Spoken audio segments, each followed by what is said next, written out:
What's up everyone, Emery99 here and welcome to a new video.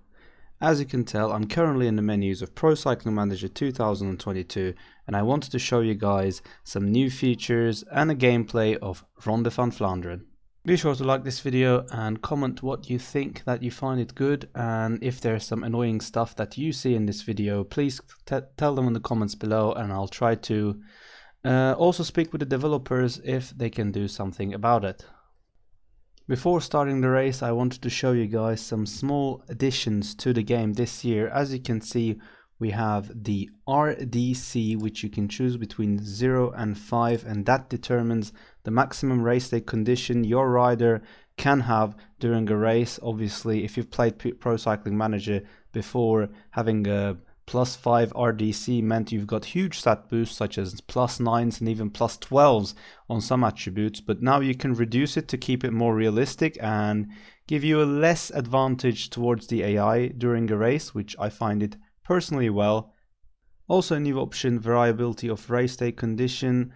When this is ticked, even if you have expected RDC of +2 or +3 before starting the race, whether it's because you have the yellow jersey or it's one of your objectives, this is much more variable, so you can still get a bad day on your bike, which I find it again very realistic. Just because someone is in the yellow jersey doesn't mean that he's going to perform the next day. Obviously it's more likely, but it doesn't mean all the time. So you might ask, why Ronde van Vlaanderen gameplay?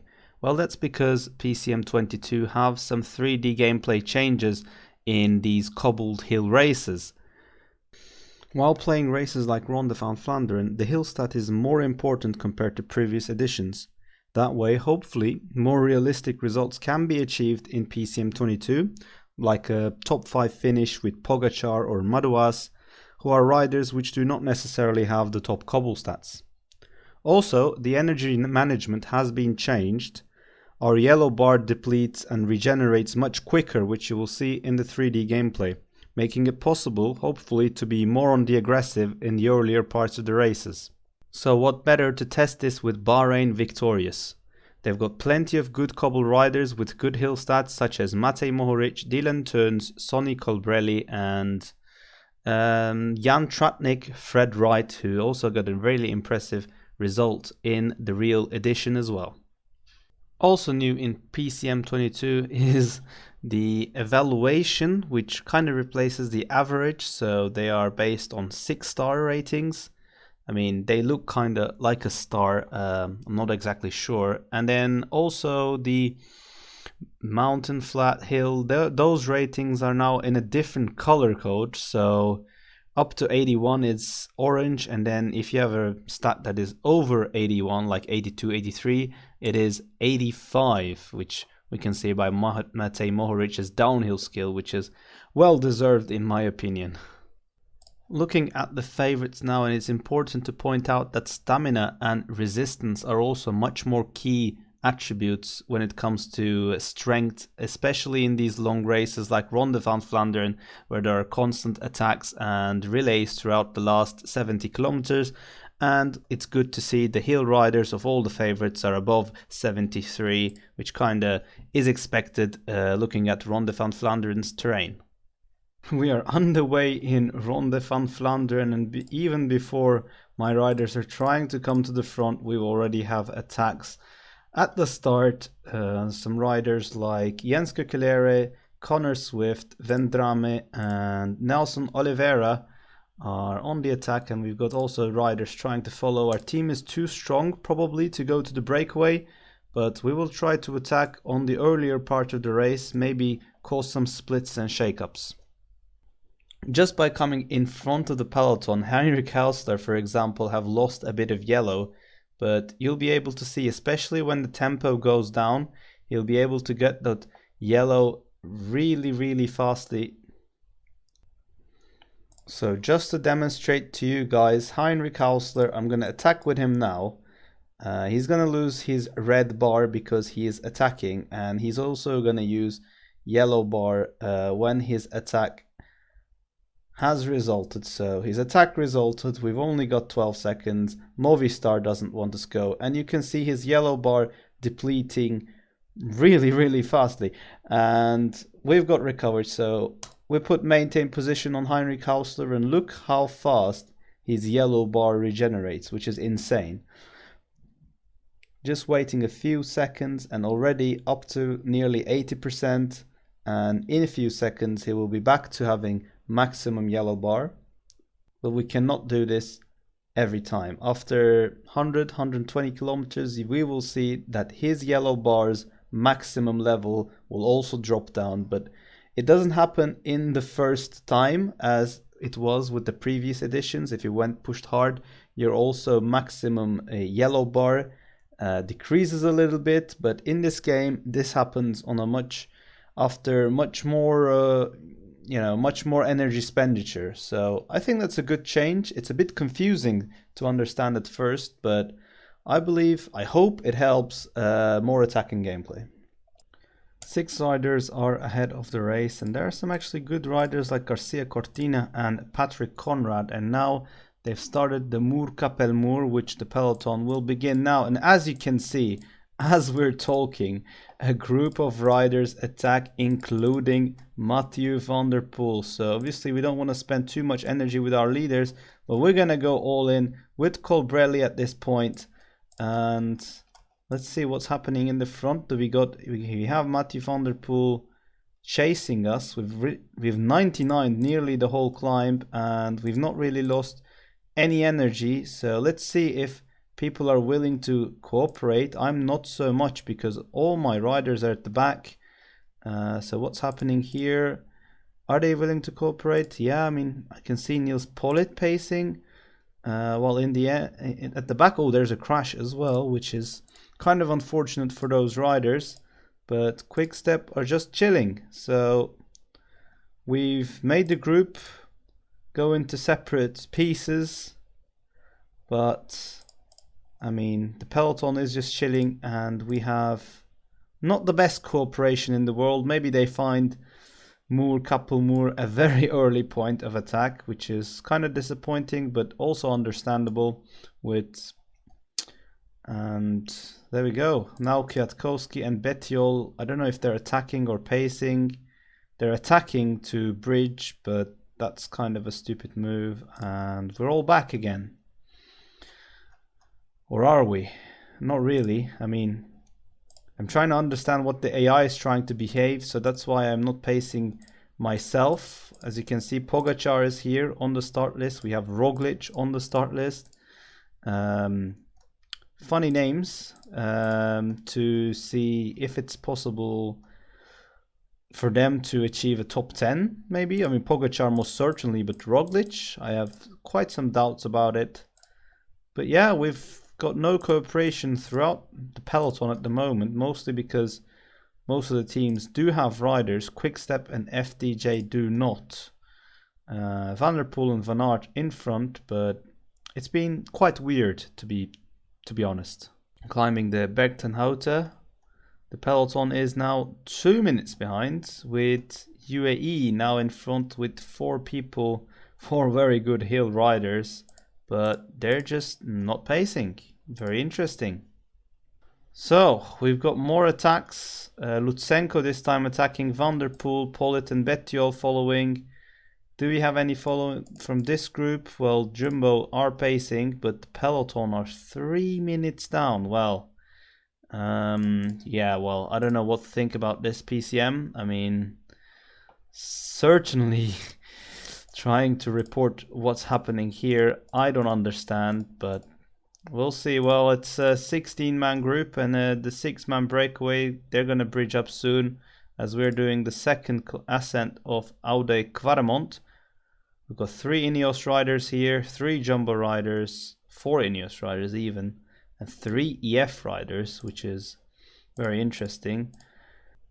Koppenberg left with 45 kilometers to go. It would be really stupid for me to attack, even though I would love to, because of the amount of Ineos domestiques there are, and Van der Poel feeling strong enough to just lead the group on his own as well.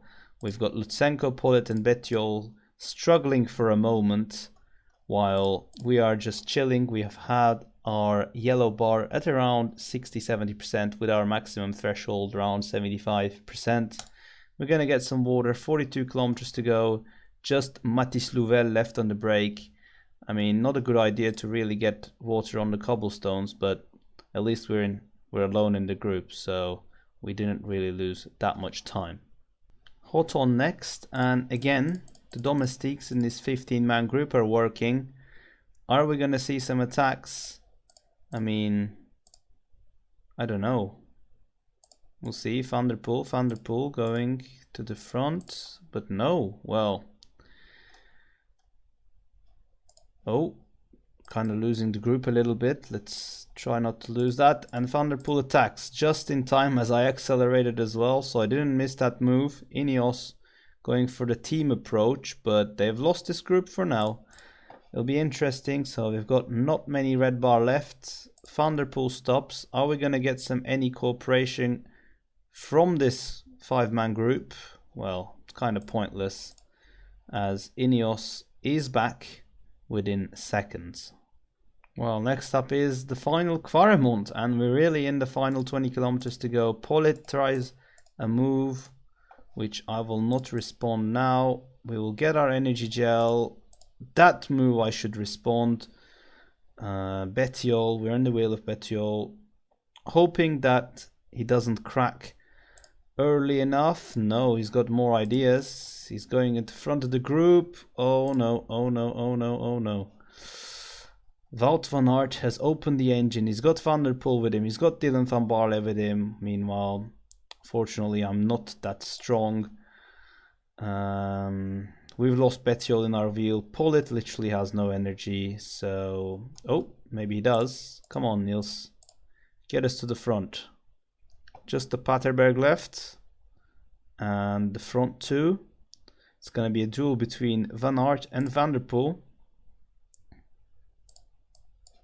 Well, we're going to try to limit our losses with a final push on the Paterberg, going 99. And yeah, I mean, the red bar really does not decrease as slowly as I would think. I was able to go 99 throughout the whole Paterberg without any problems, while the peloton is now attacking. Good morning, guys. Well, let's focus to the front. 3 people all together. It's going to be a sprint in Oudenaarde. We're going to come forth with Sonny Colbrelli, which is not that bad, with 79 cobbles and 77 hills.